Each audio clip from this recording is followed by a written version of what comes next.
धुंधकारी जी के भाई गौकर्ण जी श्रीमद् भागवत जी की कथा सुनाई। सामने बहुत सारे लोग बैठे थे। जब कथा पूरी हो गई तब एक दिव्य विमान आया तब एक दिव्य विमान आया और आकर गौकर्ण जी के भाई को धुंधकारी जी को लेकर भगवान के धाम चला गया। अब जितने भी लोग वहाँ बैठे थे तो कहने लगे कि कथा तो हम भी श्रवण किए हैं, कथा तो हम भी सुने हैं, लेकिन हमारे लिए विमान क्यों नहीं आया? आप तो गौकर्ण जी बोले बात तो सही है जो आप कथा सुने हैं और कथा में बैठे भी हैं, आप कथा भी सुने हैं और आप कथा में भी बैठे हैं, लेकिन आपके लिए क्यों नहीं आया? आप बैठे तो थे लेकिन ध्यान से नहीं सुने। आप कथा में बैठे थे लेकिन ध्यान से नहीं सुने। कोई बैठे बैठे सोच रहा था कि शाम को घर जाकर भोजन क्या बनाएंगे।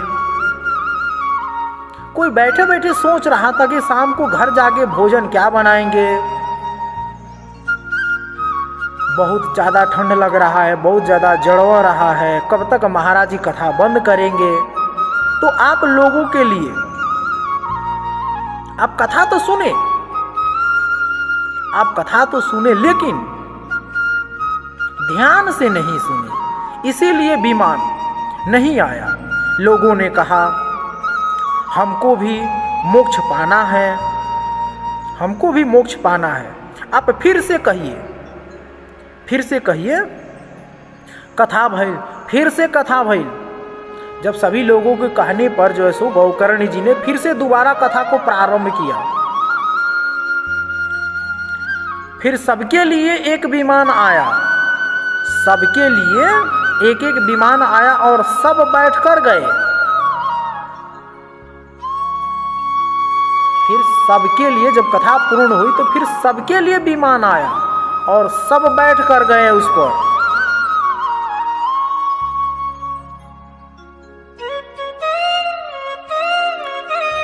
मैं क्षमा चाहता हूं कि कह दे, अगर आप लोग को वचन देता हूं कि 7वें दिन कथा पूरी होगी, तब जाके दिव्य विमान आएगा और आप सबको लेकर चला जाएगा। का हो पूरा पंडाले खाली हो जाई लागता है। जब सब केहू चल जाए तो फिर कथा के सुनी हो, पूरा पंडाले बुझा तो खाली हो जाए। ई बतिया सुन के कहीं लोग भागे मत लागे। जे दिव्य विमान आई हमनी के जबरदस्ती बैठा के लेके चल जाए, कहीं लोग भागने ना लगे। अच्छा एक चीज बताइए, कितने लोग बैठे रहेंगे जब दिव्य विमान आएगा? तो कितने लोग बैठे रहेंगे? सब बैठे रहेंगे। अच्छा वो तो पता चली जब विमान आई तबे जे के बैठा रही, के भाग जाई।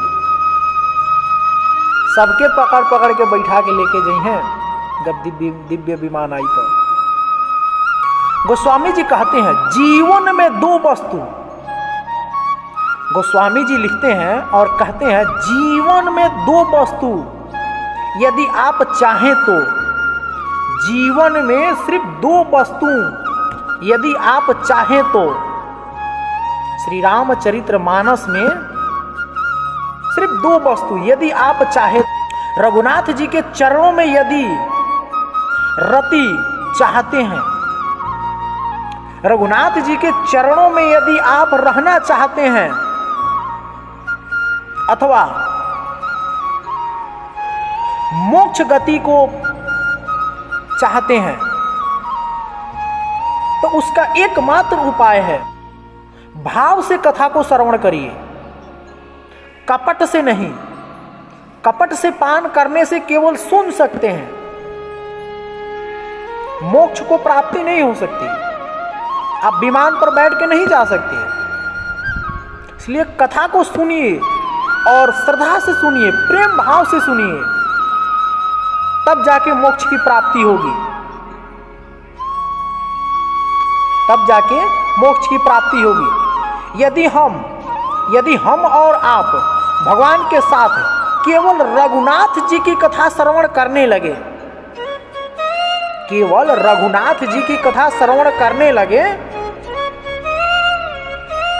स्वभाव बनाकर, एवरीडे स्वभाव बनाकर, और एक प्रण कर लें कि नहीं, मुझे सुनना है और सच्चे मन से सुनना है, सदा प्रेम भाव से सुनना है,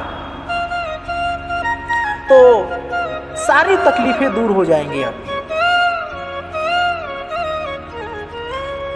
और ये प्रण बना ले कि हमको भगवान के चरणों में भक्ति करती रहनी चाहिए और सदा उनका प्रेम स्नेह हमें चाहिए। तो सिर्फ एकमात्र उपाय है, श्री रामचरितमानस कथा श्रवण करें, कथा सुने, अंत में भगवान के प्रेम पद भी प्राप्त होंगे, अंत में भगवान के प्रेम भी प्राप्त होंगे आपको। सिर्फ कथा सुन लेने से, लेकिन कब? निरंतर प्रेम भाव से, मन में छल कपट नहीं तो मालूम चले आप कथा सुन रहे हैं, अरे घर के तो हमार कोनो सामान में मत चोरा ले जाए, अरे हम तो दालवा धो के आई रही, हमार दालवा जोर तो ना गई। कथा सुन रहे हैं लेकिन आपका मन इधर उधर भटक रहा है, तो इससे ना आपकी मन की शांति मिलेगी, ना आपका मोक्ष प्राप्ति होगा, ना भगवान के चरण में आपका शरण मिलेगा, कुछ भी नहीं हो सकता। जब तक सच्चे मन से, हृदय से, प्रेम से भगवान का आप जो है सो सुमिरन ना करेंगे, भगवान की कथा ना सुनेंगे, भगवान के आप जो है सो अपना सब कुछ समर्पित नहीं करेंगे, तब तक जो है सो कोई लाभ नहीं होगा, कोई फल प्राप्त नहीं होगा। कुछ लोग कहते हैं, आते हैं भगवान को ऐसे हाथ जोड़ लेते हैं, हे प्रभु दया करिए, हे प्रभु क्षमा करिए, सुख शांति प्रदान करिए, कह लेते हैं और कहकर निकल जाते हैं। क्या वैसे करने से भगवान सुख शांति प्रदान करेंगे, क्षमा कर देंगे? है, उसके पास जाएंगे, प्यार से अपनी गलती का क्षमा उससे मांगेंगे। हो सकता है कोई बड़ी आपने अपराध की हो, कोई बड़ी आपने अपराध किया हो, तो उसकी कठोरता कहीं टूट जाए, आपका स्नेह प्यार देखकर कठोरता कहीं टूट जाए, सपोज दैट न टूटे, लेकिन 100% 50% पर तो जरूर हो सकता है। तो 50% से आप बचे ना जी। तो भगवान के पास जाइए, स्नेह प्रेम से जाइए और बोलिए, हे प्रभु हम सदा ही आपका चिंतन करते हैं। हर कोई आता है तो अपने बारे में सोचता है, अपने लिए कुछ मांगता है, लेकिन कोई ये नहीं पूछता कि प्रभु आप कैसे हैं, खाना खाएं कि नहीं खाएं, क्या आपकी कोई समस्या है, कोई प्रॉब्लम है, ये कोई नहीं पूछता। सब आते हैं, हे प्रभु हमको क्षमा कर दीजिएगा, हमसे ये गलती हो गया, वो गलती हो गया, इतना दक्षिणा दे देता है, इतना दक्षिणा चढ़ा देता है और कहकर निकल जाता है। लेकिन नहीं, भगवान पैसा नहीं देखते, पैसा नहीं मांगते, पैसा नहीं देखते। जो वो अमीर है तो उन्हीं को मैं क्षमा कर दूंगा, ये गरीब है तो इनको क्षमा नहीं करूंगा, चाहे इनके पास खाने के लिए नहीं है तो इनको और मैं खाने के लिए नहीं दूंगा, उनके पास खाने के लिए तो और मैं भरता जाऊंगा, ऐसा नहीं है। भगवान के लिए हम सब एक समान हैं, लेकिन कब? जब भगवान के हम लोग अपना समझेंगे तब।